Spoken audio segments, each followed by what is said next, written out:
Hello and welcome. My name is Rob Simonds, and I'm the board president of the Downtown Chamber Series. And on January 4th and 5th, we have some concerts coming up with the phenomenal pianist Evan Shinners. He's going to be playing the music of Bach and Rameau, and we're going to be featuring the visual artist Robert Springer. But in some ways, the star of this show is the building that it's going to be held in.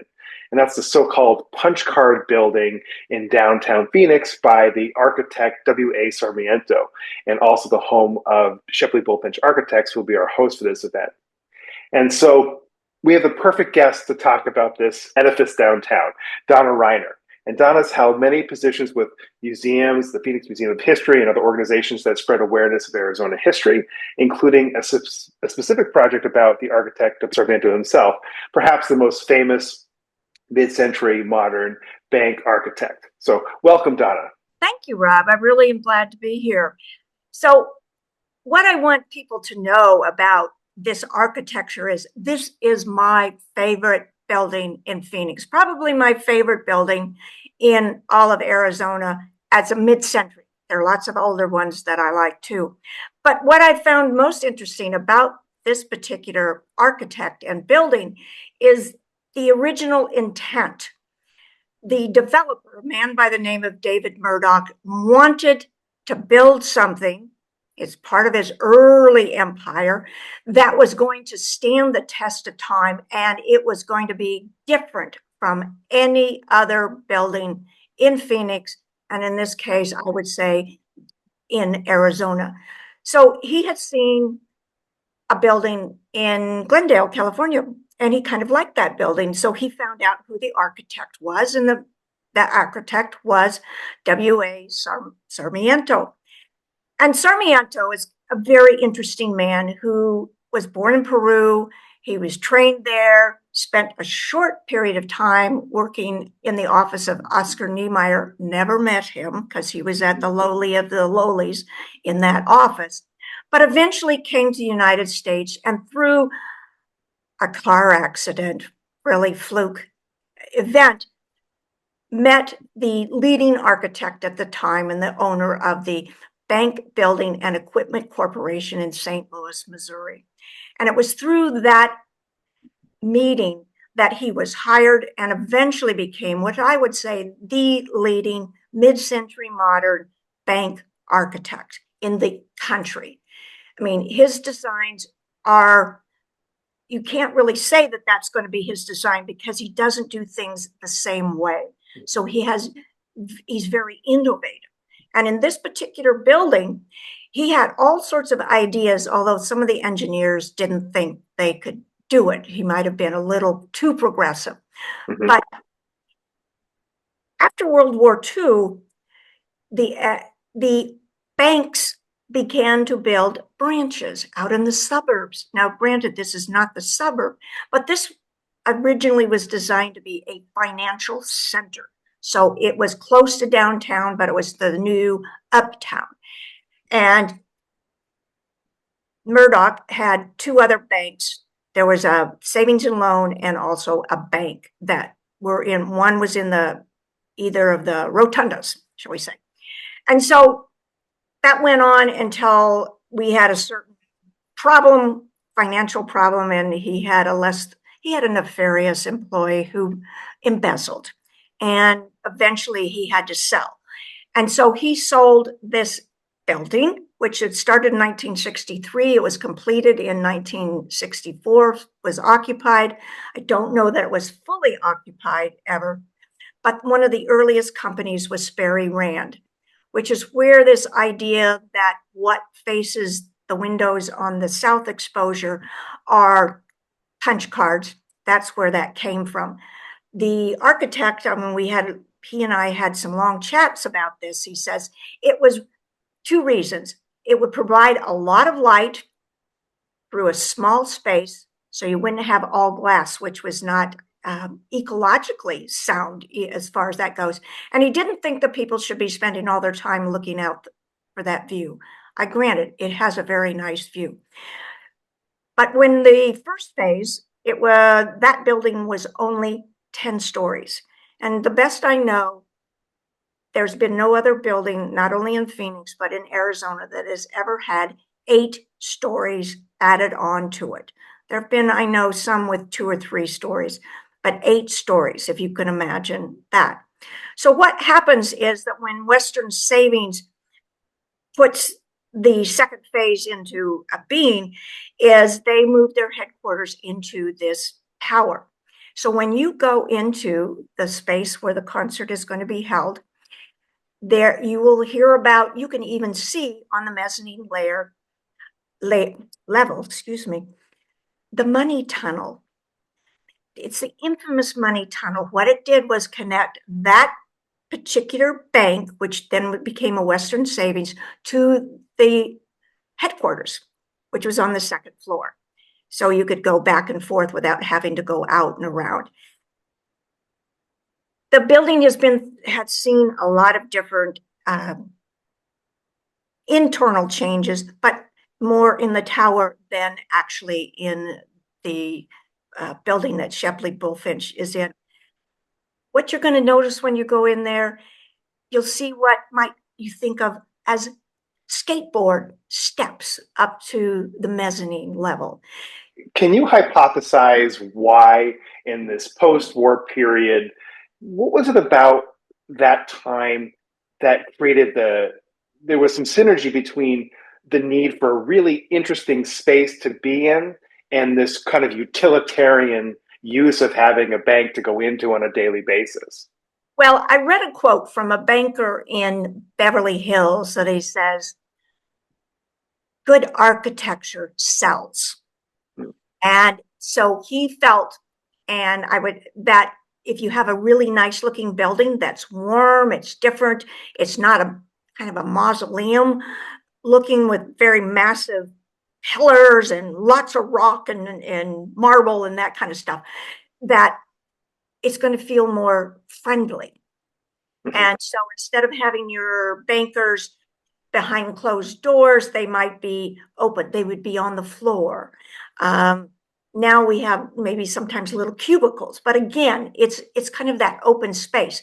You have someplace, if you go in, that you might even feel that you were almost in the doctor's office. You would have, nice carpet. You might have pictures on the walls, nice couches or seats or something like that.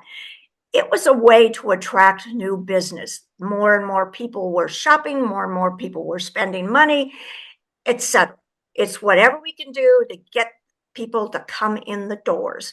And when Walter Bimson, who was really the leader, he was the president of Valley National Bank, when they built the branch on Indian School on the south side, just west of Central, he said, see, banks can be beautiful. Granted, when they built the one at 44th Street and Camelback, which everybody really likes, that was the last really expensive one. That was over the top. But these buildings do stay. They are versatile.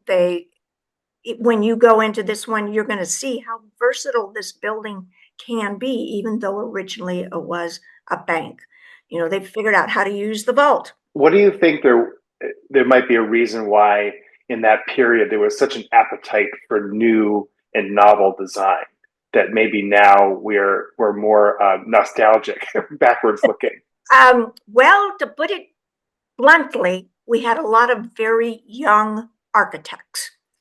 And this was a way to, in many ways, to show their stuff. I mean, banks can be more impressive, maybe churches, not so much your government buildings like schools, and even shopping centers when they came. It wasn't as wow factor.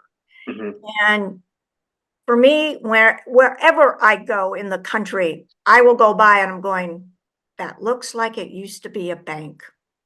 There's just something about the way it's figured on the corner, or it may still have a drive-through, such. I'm thankfully glad I live here so that I can enjoy all that bank architecture, because it really is stunning. And it will stand the test of time. I mean, it already has, because so many of them are over 60 years old. Some of them are 70 years old. And what do you think is about Sarmiento's architecture that does stand the test of time? Why is his vision so durable? Sometimes it's just the simplicity of the way it looks, that when you buy a jacket, a suit jacket, you really are looking for something that looks good. It looks good now, and it probably will look good in another 10 years if it lasts that long. And in this case, that's what these buildings have done.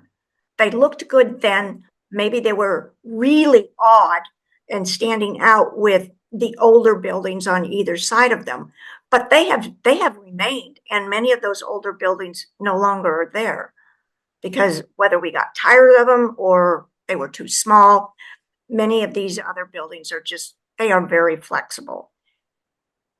Well, Donna, I appreciate your explaining the wow factor. And speaking about the versatility, nothing speaks to the versatility more than hosting a chamber music concert in this space 60 years after after the building was built. And I love the idea of how something looked good then and still looks good now.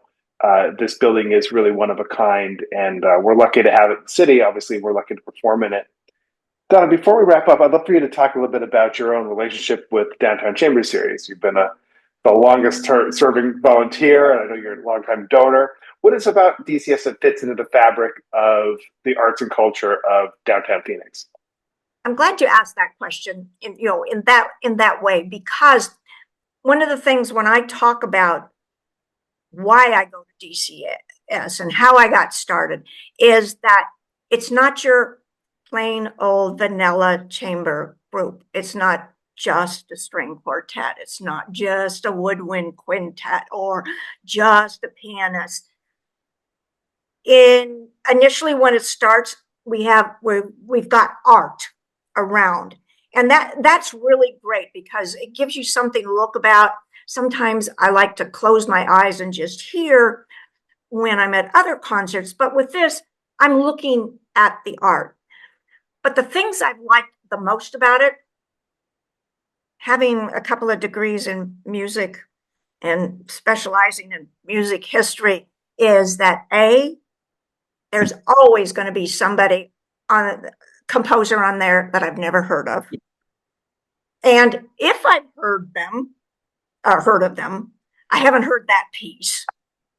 And the fact that it's intimate, the performers talk to us and tell us, sometimes why they chose this piece.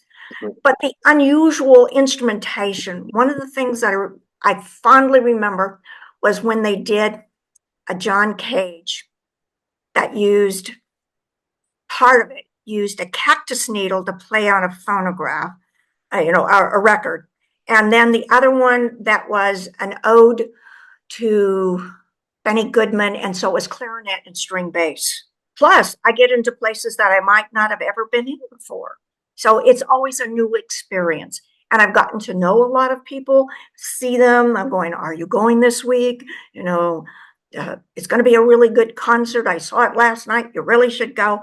It's just, I like this, and I keep introducing this to other people. But it's the best musical concert that you can go to for, I think, the best amount of money, that it's not expensive. It's affordable. I'm not always willing to pay $40 and $50, $60 for going to hear, let's see, even it's a Perlman. I mean, I want the younger people. I want somebody that's going to stretch my knowledge of the music. And I even recommend going both times. Me too. Thank you, Donna. So as a reminder, we have concerts coming up on January 4th and 5th with the absolutely remarkable Evan Shinners, who is an audience favorite at this point. He's going to be placing music of Rameau and Bach, comparing and contrasting these two Baroque composers, in particular their early career of Johann Sebastian Bach. And these will take place at the Shepley Bullfinch Architects in downtown Phoenix at 3443 North Central. And Shepley Bullfinch is celebrating their 150th anniversary, so we're very excited for them. Concert and ticket information will be in the links below, and we look forward to seeing you there.